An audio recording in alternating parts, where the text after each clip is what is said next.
This is a pretty normal drawing session for me. In fact, I generally speed these up by 2 times, so I do them at 200% speed. This one I'm only doing at 125, and that's mostly so I can cut the 20 minutes or so it took me to do this drawing down to about 15, so you don't have to deal with me rambling for too long. And the reason I'm speeding it up too is I make a lot of little hesitations in my drawing process. Now, if you really prefer drawings that are done without any speed up so you can see exactly how fast the other artist goes, I'm actually planning on putting some of those together. And I'm going to call them study sessions. And I think I'm going to do a series that's going to be specifically on world building as well. And I'm going to call those world building study sessions. I think it's important to have at least some drawing that you're capable of watching that is happening in real time. In fact, the first sketchbook sessions I did were all real time for this exact reason. I found over time that it produced a more entertaining visual if I sped them up a little bit, and that's why you see so much of that across this platform and other internet-based platforms. It makes it a little bit more easily digestible. To sit down and watch somebody draw something for an hour is not everybody's cup of tea. A lot of people are going to want to sit there and see either a version of it that's sped up or cut together so that they can metabolize it a little bit more swiftly. But maybe you, like me, have watched enough videos online that you start to think that you should draw that quickly, that you should be capable of drawing at the speed that you see all these other people. And the problem is, we don't always wrap our heads around the fact that things are sped up. And so in this one, yes, it's sped up a little bit, but only 25%, which as I watch myself draw is kind of just making up for all the little hesitations and me shifting my grip on the pencil. I don't know if everyone does that, but I think it's just a part of me processing. It's almost like saying or like when you're giving a speech, because those things give you an extra millisecond to process what you want to do before you move forward. I'm a little bit conscious of the fact that I'm being recorded when I'm doing things like this, and so I have a tendency to not want to waste my time. Or maybe this is just a habit that I've always had, and because I'm recording myself now, I'm more aware of it. All of that to say in this lengthy 2.5-minute intro is, welcome to the sketchbook session. This one's a little bit more old school. It's a single drawing, barely sped up. We're just drawing some robots today. So I hope you will pick up your pen or pencil or brush and you'll draw something along with me.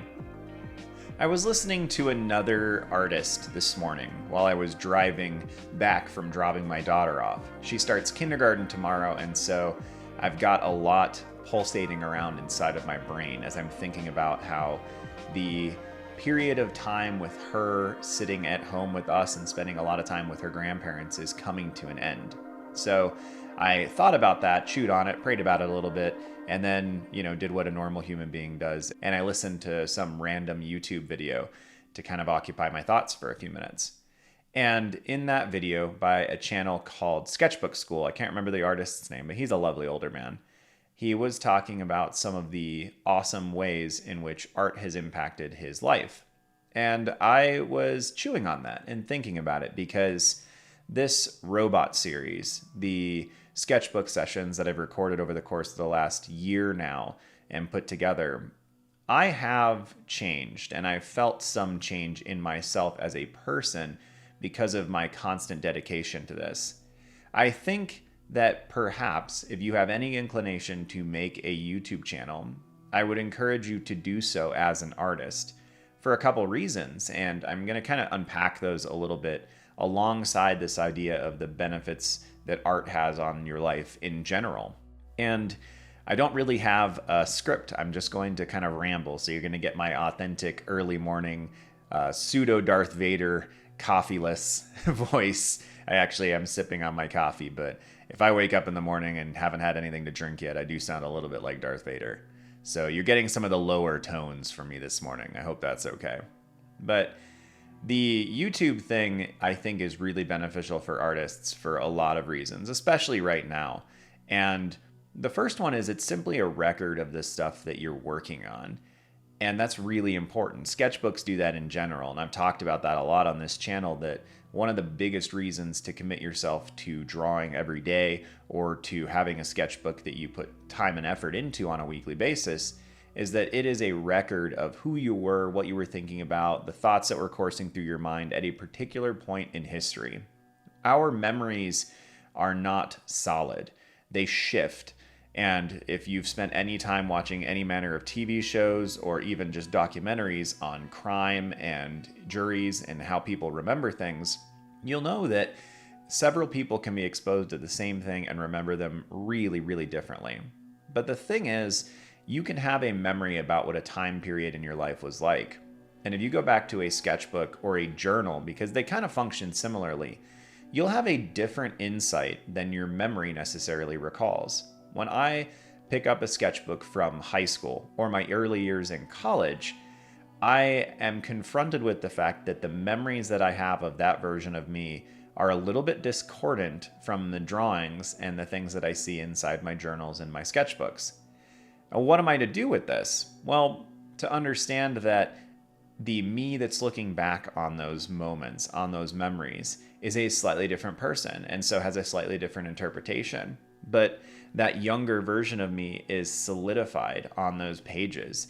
It coalesced there and it exists there as long as I still have those books. In the last couple weeks, we had some wildfires here and we had to evacuate our house. And I was really soothed by the fact that I didn't have to pack up all my sketchbooks. So many of my old sketchbooks have been recorded and shared on this channel as my old school sketchbook tours, the sketchbook tours from my middle and high school self. And that was really stress relieving to me in that moment of crisis. That art exists somewhere. And if my home burned down, those pieces of work would still be available to me, available to the masses, and available to my daughter when she gets older if she wants to learn a little bit about who I was as a younger man. So that's one reason I think that if you are an artist, starting a YouTube channel might be a beneficial thing for you. And I really wouldn't worry about traffic or views or subscribers. It's more, if you think about it for yourself, it's just a productive thing.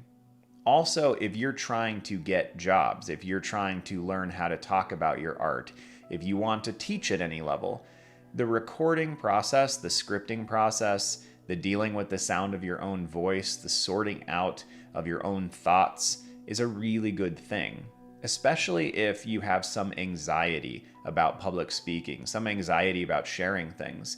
This can be a really useful medium to start getting used to that. Now, I taught for 11 years in the public schools, so public speaking is not particularly stressful for me, but even so, putting my first few videos out was an exercise in discipline because I had expectations, like we all do. I was hoping that things would be really well received or would be received at all, and I tried to temper that. I knew that there was a really good chance that very little would happen. There'd be very little momentum on things at first, and that's exactly right. It took months and months for me to get any traction with anything. I feel very thankful now when I get just a couple comments on a video, because for a long period I didn't get much of anything. And I have the ability now to wrap my head around the fact that those couple comments are each coming from a human being. And that's a really cool, really powerful thing. It's really easy to diminish things, to take things and just think of them as the numbers that they represent, the statistics. But the reality is, if you're making a video, if you're posting something on Instagram or ArtStation, each like, each comment, each interaction is a human being. And so if you post something and it only gets 10 views or 10 likes, that's still 10 human beings who interacted with something that you made. And that's a big deal until you go and you look at somebody else's work that's getting thousands. But the reality is nothing has changed. Back in the day, before we had any of this social media nonsense, think about how gratifying and how wonderful it would have been to have a dozen people tell you something really positive about a piece of artwork that you liked.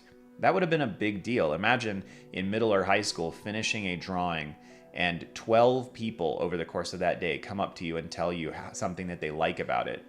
That's really, really cool. If that happens nowadays online, you might think, oh, those are pitiful numbers. But the reality is those are each and every one of them representative of a human being and a human interaction. And whilst it's also just not beneficial to do things for the views and the likes, it's also beneficial to think of each of those views and likes as being exactly what they are, which is another human being. So if you as an artist are thinking about starting a YouTube channel or sharing your artwork in some ways like that, I would encourage you to think about doing so, just because it gets you better at sharing things, at understanding yourself, at managing your own expectations. And I think this is good whether you want to go a hobby route or a professional route. But if you do want to go the professional route, it can be really good for you because it's more artwork out there and it's a representation of yourself. And if you're speaking over things like I am, it gives you the time and ability to start sorting through your own ideas and concepts about things. Also, though, and this has been very true for me, is there's pressure to actually make art. I've had huge portions of my life where I've been more conceptually in the artistic world than I have been actually practically and making things, especially during the periods where I was teaching. It was really easy to only do art for demonstrations and helping kids with things, and I might honestly have gone several months sometimes without doing a single drawing, except for something I was doing specifically for a class. And that is something that is not a problem I deal with anymore because I'm putting out, at this point, 2 to 3 videos a week. That requires me to have a constant flow of artwork coming in, which is something that I enjoy doing, but something that I won't always do unless I have the pressure and the accountability to do so. So that might be one of the biggest reasons to do this, is it's a level of accountability for yourself. You're putting things up. And if you are like me, where schedules and routines are really beneficial to you, I've found that it's been a lovely source of pressure, healthy pressure, for me to continue making things. Would I have made all these robot drawings if I didn't plan on sharing them in some way? Maybe, but I would have had less pressure to keep going.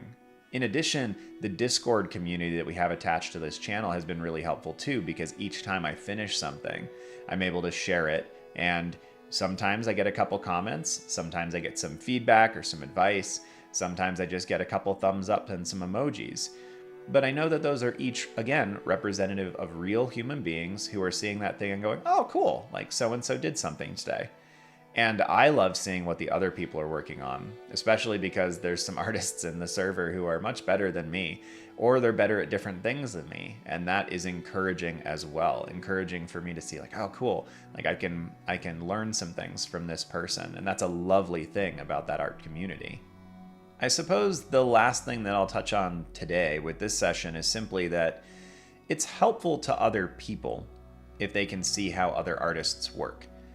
I took a poll not that long ago on this channel about how people learn art.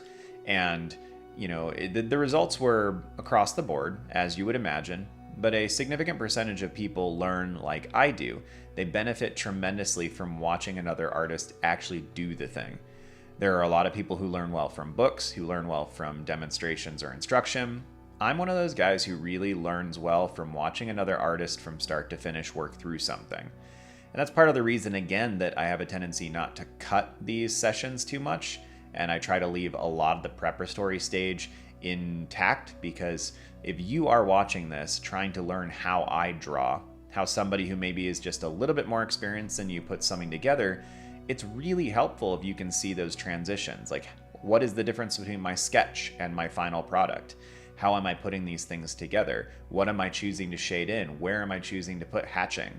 All of those are decisions that I am making that you can watch in real time.